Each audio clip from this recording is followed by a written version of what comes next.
Hello again, and this is the first original podcast of 2026. And I finally decided to dig into my original topic and the subject and the area where Logorosity has started business, that is, translation. And today's topic is why pure human translation has become an illusion. Okay, first, I want to tell you a story from my university days. Once, I visited my professor. We wanted to discuss a project in his office at the university. He has a big enough room, it's like 15 feet square, and when I entered, I saw two things. First of all, directly to my left, there was a huge abandoned aquarium with murky, brown, disgusting water. It was obviously neglected, and no one could ever live under these circumstances. And the professor's desk was facing the window on the other side of the room. And at that time, people smoked at their offices. So he was smoking, and then the most fantastic thing happened. He butted the cigarette against the windowsill, and then, like that, he threw it over his head.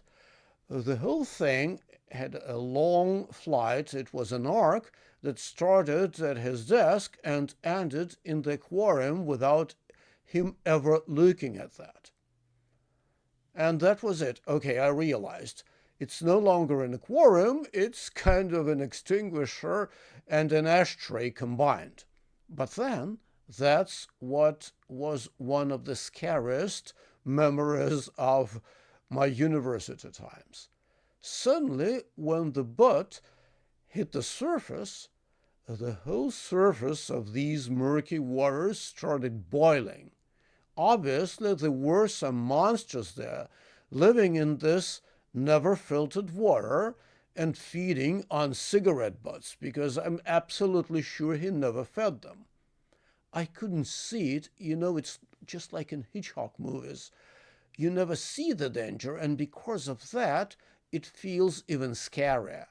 And they devoured the butt in just several seconds, and then the whole boiling thing subsided. Why did I tell you the story, apart from it being funny and interesting? Well, human translation has been the only means of getting anything translated at all decades ago. It has been the gold standard for the last 30 years or so. But nowadays, as soon as we're talking not about anecdotes, not about individual people, but about the commercial process with business-like volumes and deadlines and everything, it's nothing more than an illusion. Okay, why? First of all, let's remember that translators are expected to have a very high level of education because they need to know two languages at least. They need to know several subject matter areas well enough to understand and interpret everything correctly, whether it's about computer games, operating systems, ERP software, or food industry. And at the same time, rates have been stagnant at best or even decreasing in the last couple of decades. To put it in a different way, translators do not prosper. These are highly educated and poorly paid people. Well, pricing pressure means that the temptation to deviate from the process or introduce some illegitimate automation is extreme. It is, first, process shortcuts, that is, omitting something that needs to be done. Second, it's technological shortcuts like machine translation or AI.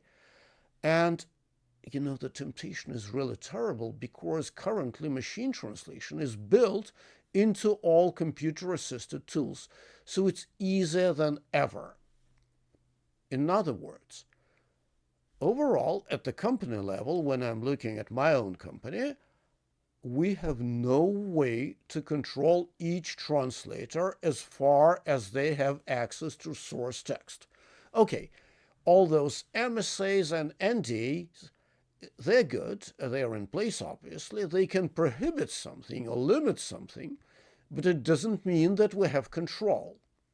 And on the other hand, a fully in-house process where you tightly control all the translators who work in locked rooms under 24/7 surveillance, it's expensive and not scalable, not the way forward.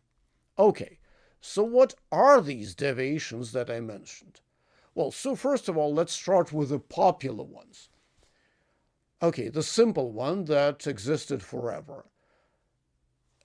Clients required a complete translation plus review process, that is at least 2 pairs of eyes. I mean, in the past it used to be 3 pairs of eyes. But the translators have cut corners, and instead of TR, that is translation and review, you're only getting the T, that is translation that nobody looked at.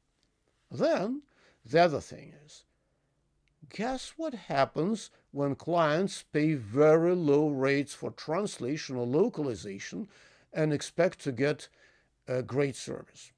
Okay, it means that somewhere in the middle, the company or the intermediary uses the cheapest non-native or underqualified translators.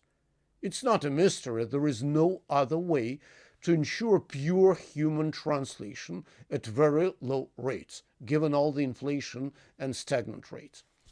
Finally, human translation was requested and promised, but in reality the translators used MT, illegitimately, most probably a public one. In this case, we do not even know the engine name or its origins. Moreover, it can vary from one translator to another, which creates an additional havoc when it comes to, say, universal terminology translations or style or something.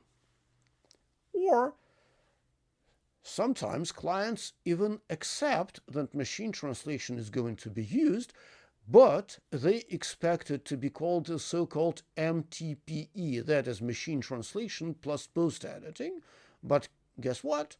There was almost no post-editing or no post-editing at all, and in reality the customers, they paid very little, but they received raw machine translations as the output. The biggest problem here, apart from process violations and deviations, is that quite sensitive materials can become a part of the public domain through the use of unpaid versions of popular AI and machine translation engines. So the modern day reality, these violations can occur at any time with any materials. That's the fact. While we expect pure quality human translation. Okay. And the share of these cases, this is the sad statistics at Logros IT, it grows continuously. That's the fact. Of course, I do not want you to start throwing stones at me. Not everybody cheats. But these are the statistics. It's happening more and more, and we never know when and where on which project it's going to happen.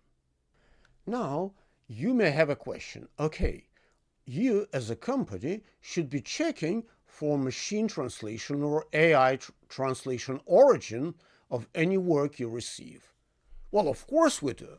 So we rely on spot checks. Sometimes clients run various tools, and we also run quality assurance procedures. But the problem is that sometimes, with all those checks that are all reactive measures, we discover deviations weeks or months after the violation. Also, some of them we will never discover it all. Why? Because all these checks for machine translation or AI translation origins are not 100% reliable. Why are they not reliable? First of all, because this automated translation gets better and better with time. Early on, and now I can tell you straight away that short strings would be in most cases translated similarly by human translators and empty. So even if we do have a lot of overlaps, it doesn't automatically mean that the translations were provided by an empty engine. Second, AI is getting much, much better with longer strings as well. So a high level of matches, and you know how we try, we just run multiple spot checks with various empty engines, and we compare and figure out whether one resembles the other. That is, what's returned to us as human translation, isn't it remind you of a machine translation from Google Translate or anything else? So, finally, we cannot prove that it's 100% cheating, and moreover, both us and the translators spend additional time when we have to resolve all those issues, ask the questions, we have to prove that it resembles machine translation, they have to prove that it's human translation, and so on and so forth. So it's also an overhead.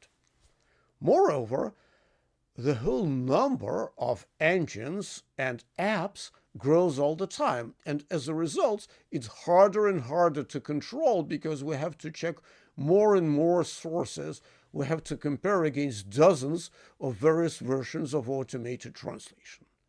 Now enter AI and what I like to call it new horizons. Okay, so AI-based translation improvement tools are a reality. They can both improve translations and run quality assurance. So in a sense, it's funny, it's like the snake biting its tail.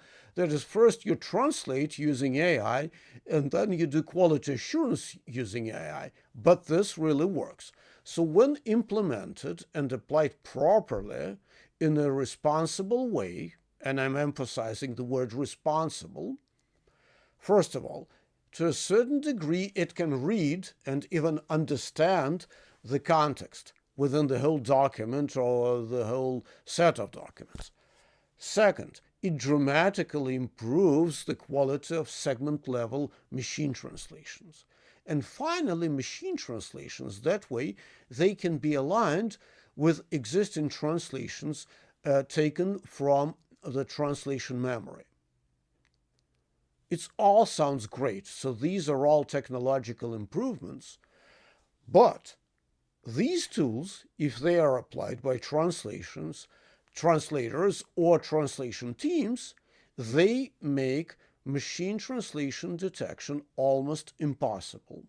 Well, and at the same time, I cannot but quip that a significant share of human competence and effort is now irrelevant. So, it's like a sport competition. If you're asked to provide pure human translation, you cannot use shortcuts. It's like it was a running or a skiing competition, and I took a train to get myself to the end much faster. Well, under normal circumstances, if you just need to get there, irrespective of the means, it's fine. But in a competition, taking a train is not allowed. The same thing with human translation. So that is why it's no longer verifiable, and it's an illusion when it comes to commercial production, to big volumes, to aggressive deadlines, and to the real process where you never know when deviations are going to occur. Now, a very logical question arises. So what do we do? What's the alternative? How do we control it, or how do we build a process that's reliable and has no cheating? I'll be more than happy to share these ideas and thoughts in the next segment because I do not want to make them too long.